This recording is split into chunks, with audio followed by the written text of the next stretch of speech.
Subito in zona premiazione Elia Simeoni, Samuele Ostanello. Non abusato ragazzi, subito in zona premiazione, grazie.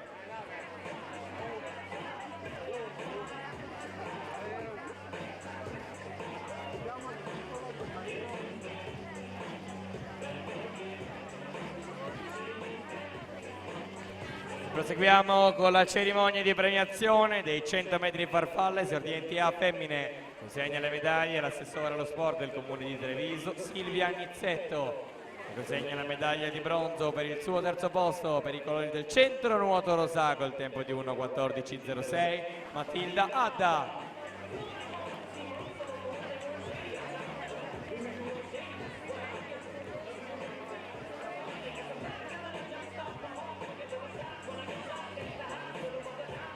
Secondo posto medaglia d'argento, doppietta centro nuoto rosa col tempo di 1:12:57, Evelyn Scotton.